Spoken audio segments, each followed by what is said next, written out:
So ayan po mga kabayan, pupunta tayo ngayon kay Ma'am Liti, may-ari ng lupa, kasi sabi niya marami daw po siyang mga halaman. So titingnan natin kung ano yung pwede niyang ibigay o yung pwede nating hingiin na itanim. Tarangan na kita mo. Saruyot siya halaman na.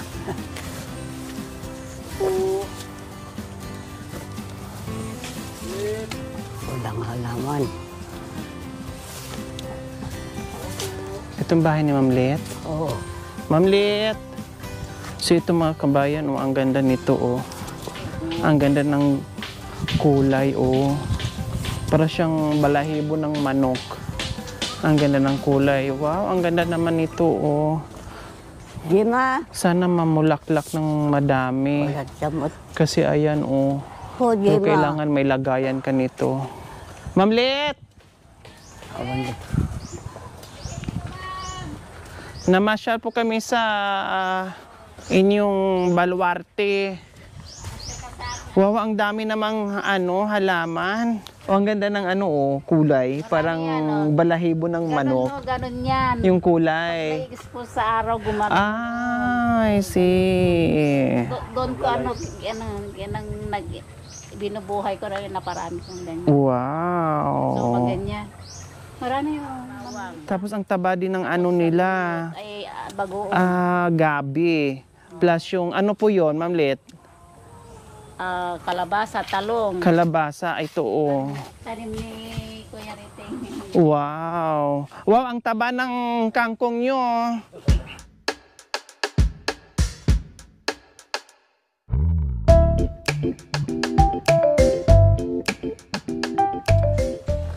Ito pwede mong isa-isain, ma'am. Madali lang ito. Saka ito. Meron pa ako doon litatan ko na. Sige, ito. Ito, Oh. Ayan na lang. Sayang, dapat ito. Ito na lang, Ma'am Lit. Kasi Kasya iba-iba. ba ito? Oo, kasya po ito. Doon ko ilagay sa isa. Kasi magkaiba. Di bale kung ano lang yung maano ko. Anong gano'n, Makuha ko. spider, Anong plant. Anong spider? Parang ganyan din. Ito, pagka mabuhay na siya, maggaganyan-ganyan na siya. Wow. Ito Pero kailang hanging plan. No, kaya nakahanging siya. Oo, Kaya doon sa asin. Ito, pwede nang lipat itong mga ito. sa paso din. Kasi Kailangan bibili pa ako ng paso, mga kabayan. Ito ang cute, oh. Mga hanging plant. Ang ganda, oh. Ganyan yan.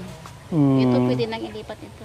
Oo, kailangan bumili muna ako ng paso, Ma'am Lit. Muna. Hihingi na, hihingi na lang ako ulit pag Maganda ano. ito, ihangin.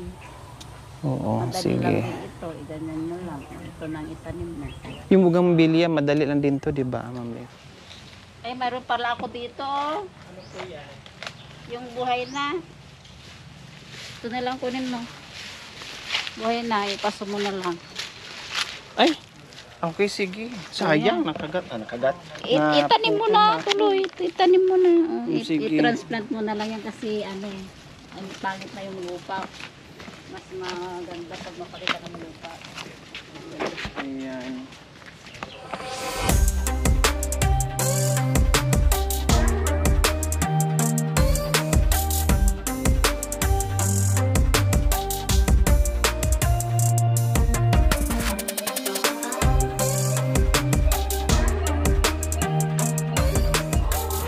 So ayan po mga kabayan, ito na yung napili natin at itanim po sa bahay ni Lola Elena. Salamat, Ma'am Lit. Ma'am Lit, punta po kayo mamaya doon. Punta po kayo mamaya doon. Ayan po mga kabayan, nakadami na tayo.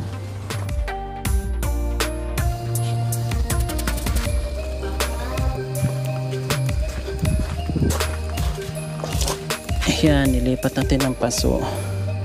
Kasi naka-garbage bag lang yung paso niya. Na. O, diba? So, ayan po mga kabayan, sana mabuhay. Mabuhay, hindi lang sana, talagang mabubuhay ito para maganda. So, tamang-tama po mga kabayan, mataba yung lupa natin. Yung tanim natin is gagapang.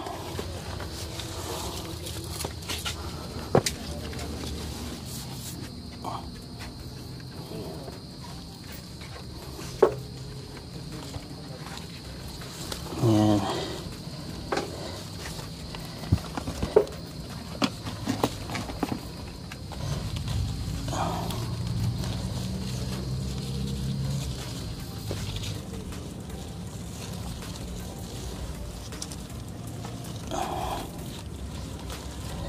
Yung ito, hindi ko na alam kung ano mga pangalan, basta ito lang natandaan ko yung crotons.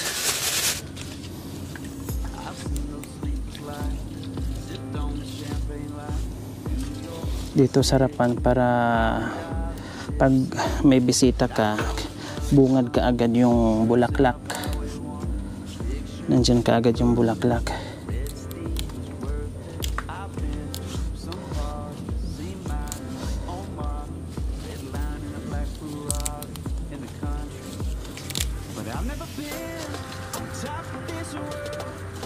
Pag mga ganito kasi mga kabayan, madali lang itong buhayin, lalo na pag yung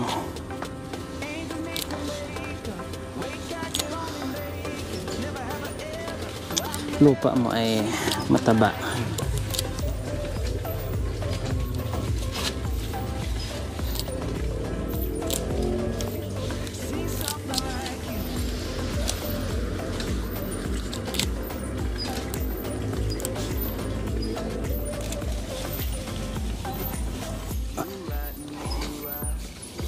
Ayan, hindi ko alam kung anong tawag nito ni ate.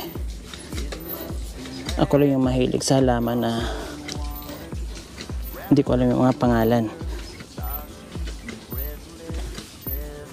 Tagdalawa ang ilagay ko para pag hindi makasurvive yung isa, kundi yung isa.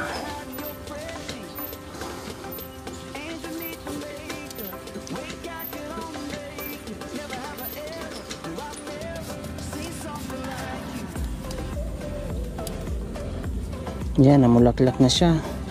Ang bilis. Magandang bahay ko, madam. Marami nang tinanim mo ng masitas. Opo. Ayan, para meron akong ibida sa Pag pupunta ako sa bahay, bubunutin yung 3 piraso. Sige, madam. Po? Bubunot ko yung 3 piraso. Saan? Binigyan ko sa bayan. Ibibenta niyo sa bayan? Opo.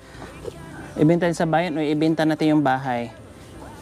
Ay, yung bahay. Opo, yung bahay na natin ibenta para malaki.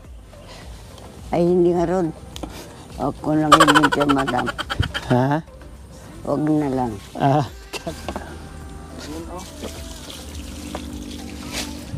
Para madaling mabuhay.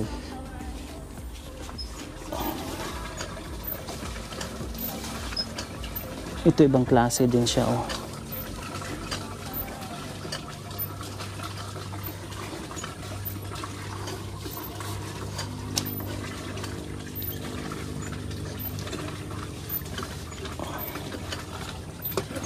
Ano, maganda na yung bahay nyo? Opo. Ha?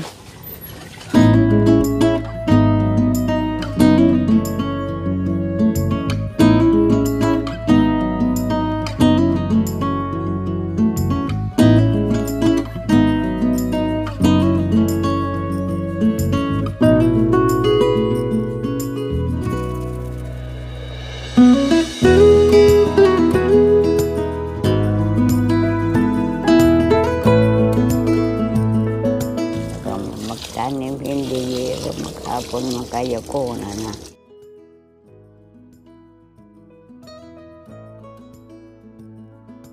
So,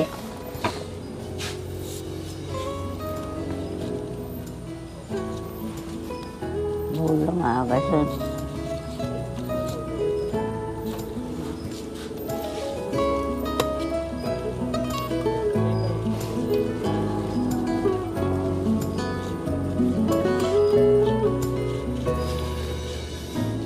Ayan, napalibutan na natin ng halaman yung bahay ni Lola Elena.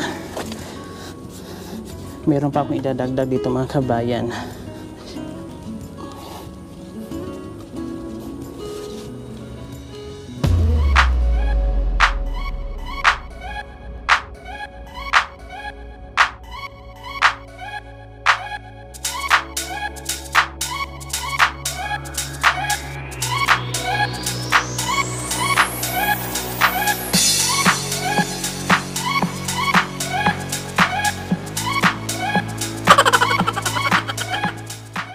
Lola, tinan niyo po.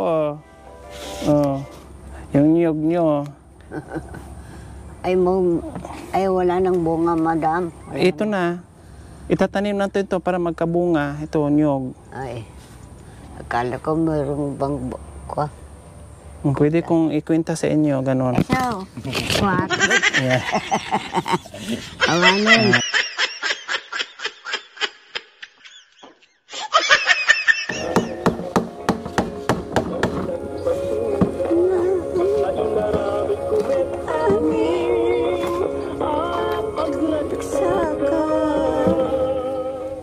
So ayan mga kabayan, nagawaan ko ng paraan.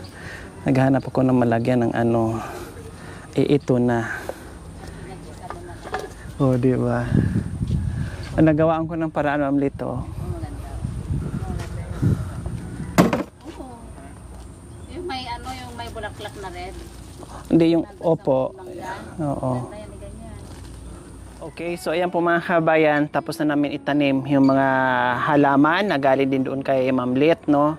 At ito nga, madali lang buhayin para mayroong pagkaabalahan si Tatay Ray and Lola Elena na magdilig, lalo na si Lola Elena, no?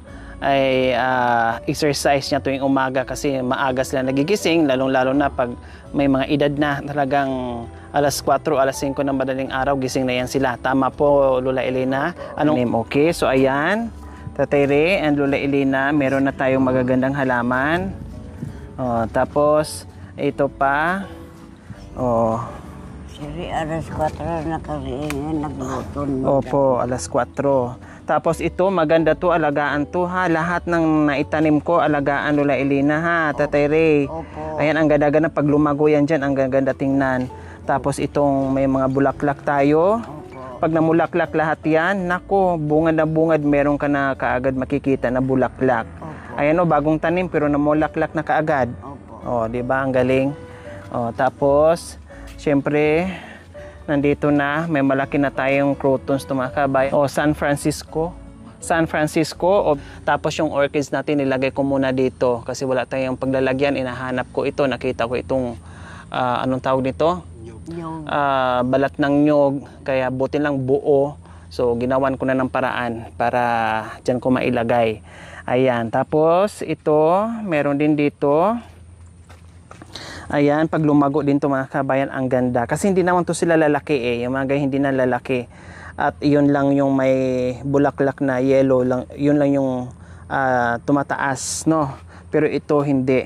At pwede naman itong i-trim. Pag halimbawa nga na masyado na siyang makapal, pag masyado nang malago, ang ganda triman, pwede ngang sampayan yan pag ganyan ka laguna. Okay, so ayan, napakasimpleng bahay, kubo, no? Pero pag punong-puno ng halaman, akala mo nakatira ka na rin sa paraiso. No? Akala mo kay laki-laki at kay ganda-ganda ng bahay mo kahit kubo, at sira-sira ang bahay, basta may nakapalibot na halaman, ang ganda pa rin tingnan, no? Yun ang nagdadala kasi ng arte sa paligid ng iyong bahay. Kaya kita niyo naman mga kabayan, lalong nabuhay, lalong gumanda at maganda sa mata, no? Maganda tingnan mga kabayan na meron tayong mga halaman. Okay, no? Kung mahaba lang talaga ang oras ko, marami akong magagawa. Kung malapit lang ako dito sa kanila, marami akong magagawa. Biro nyo, ito half day lang, pero nagagawa na namin, ilang oras lang namin itong ginawa.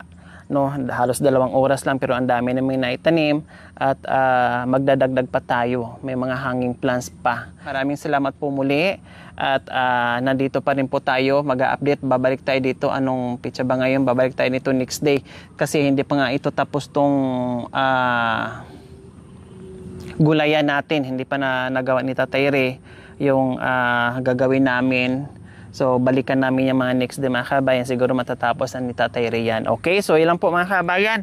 O anong mensahe mo sa nagtanim ng ng mga halaman nyo po, Lola Elena? Thank you, Mata. Salamat. Ang tanim ka ng halaman dito sa Kumbubumi. Mas maganda. Dati, nagtatanim po kayo. Ngayon, hindi nyo na po kaya. Salamat. Thank you, Madam. Magtanim ka, pero ako magdidilig. Ayun. Ako ang magtanim, kayo ang magdidilig. Alagaan nyo po yung pananim natin, ha? Opo. Okay, maraming salamat po. Okay.